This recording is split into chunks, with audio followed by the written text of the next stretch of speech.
What is up, YouTube? Welcome back to the road to 15K. This is week 3, and we're going to talk about how to stay consistent when life hits hard. So this past week was pretty tough for me. My grandma passed away, and it was really hard for my mom and the rest of my family.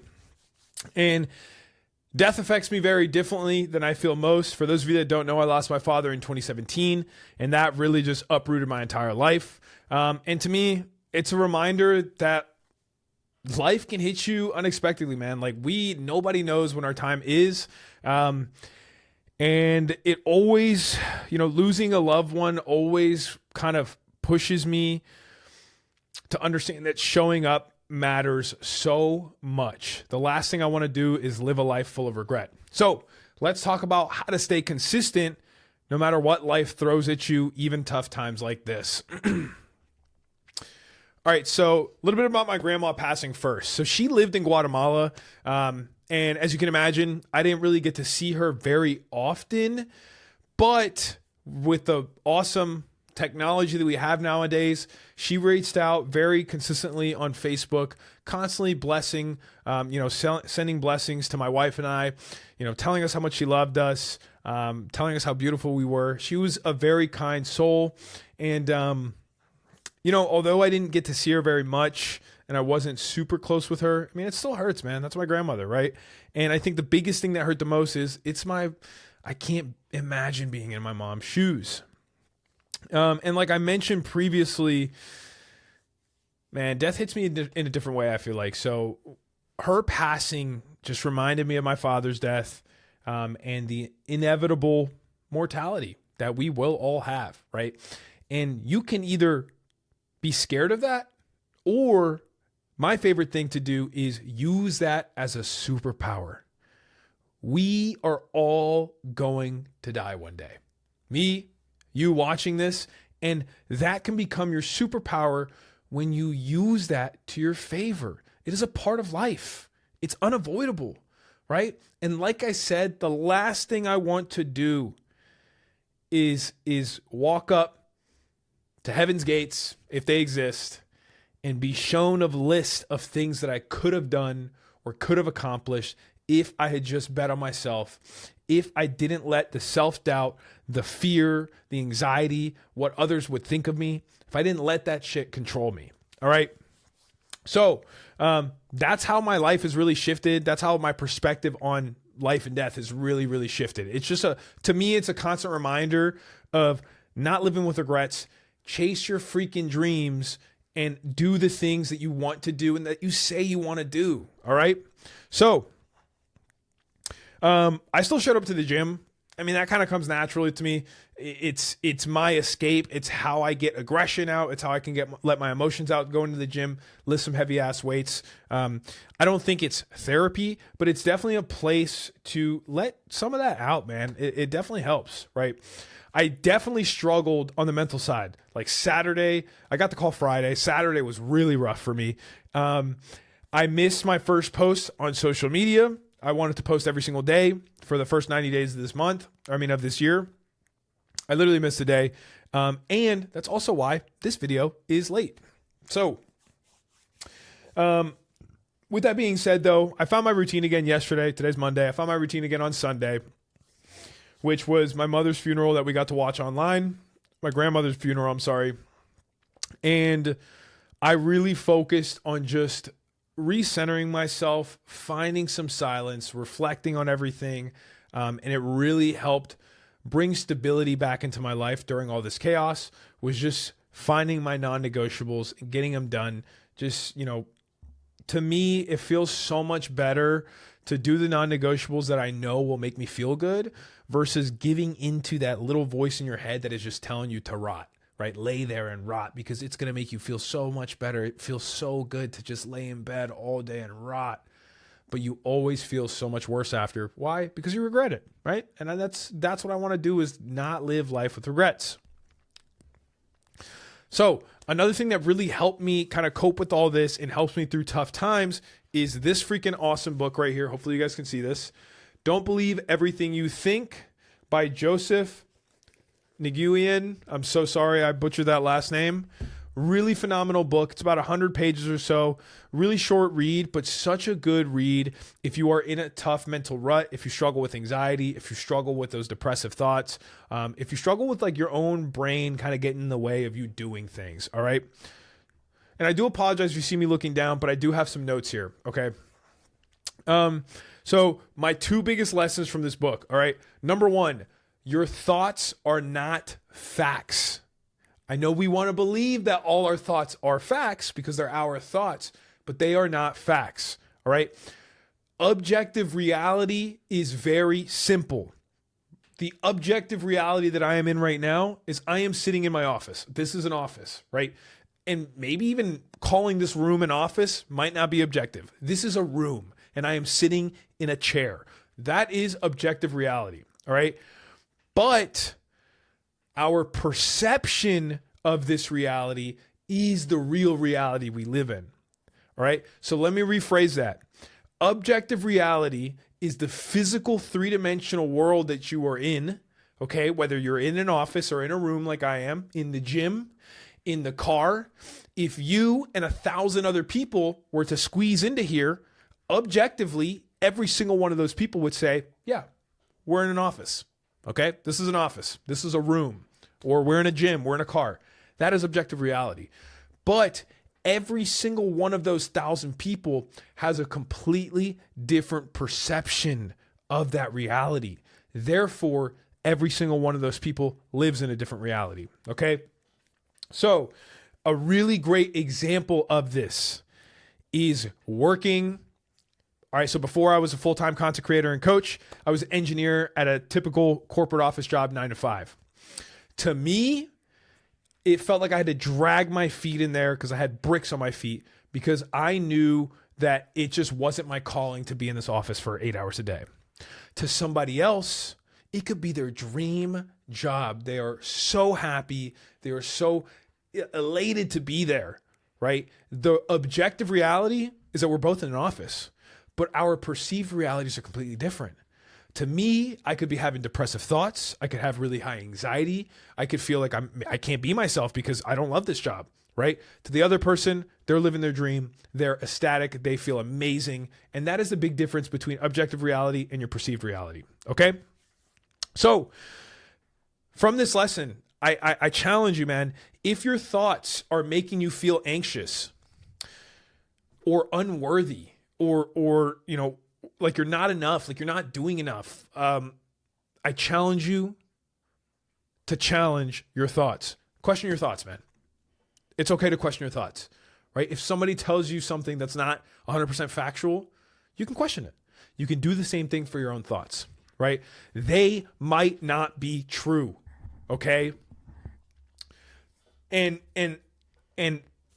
it's so powerful to do this. Once you realize that you are lost in thought, a lot of times those thoughts just dissipate away. They kind of just poof, go away, right? So question your thoughts, especially if you don't not like the way they're making you feel, okay? Especially if you don't like the way they're making you feel. On top of that, guys, you don't get what you want most of the time, right? So if you want, I want to feel good. I want to be positive. I just want to feel amazing at work. You don't get what you want. You get what you believe. So if you fall into the trap of believing these negative thoughts that you might have about yourself, your relationships, you know, your job, you will get more of that because you believe that it's true. It doesn't matter how many affirmations you say. It doesn't matter if you do not believe that you are living in a positive frequency or believe that you can achieve something. So you do not get what you want. You get what you believe. All right. The second big lesson is the power of mindfulness. Guys, I can't tell you enough how much this has helped me with my stress, with my anxiety, with my depression, with my confidence. Okay. Mindfulness is so powerful because what mindfulness does is bring you back into the present moment, the only moment that is real, right? The past no longer exists and the future has not been determined yet. The only moment that exists is this very moment that we are in. So mindfulness is super powerful. Mindfulness could be, getting into tune with your breath. If you're somebody like me that, I bodybuild, so I'm very in tune with my body, feeling all the digits in your fingers and toes, wiggling, flexing little muscles, bringing yourself back into the present moment, maybe just looking around and seeing what you can find that's new in where you are, your environment, and reminding yourself of where you are. A lot of times we have anxiety or depression from fear of something happening, right? And it's all made up in our heads. So something that's really powerful for me is like, I used to struggle a lot growing up with anger, outbursts, a lot of negative self-talk, and mindfulness has really helped me get away from that, because it brings me back into the present moment. And what I was going to say is it can become very powerful to remind yourself, like, where am I right now? Right. A lot of times our feelings are all internal. It's not really due to our legitimate objective reality. So returning to my breath, asking myself, where am I? I'm in my office. I'm in my car. I'm home. Am I in danger? Physically, am I in danger out here? 99, hopefully 100% of the time, that answer is no, I am not in danger, right?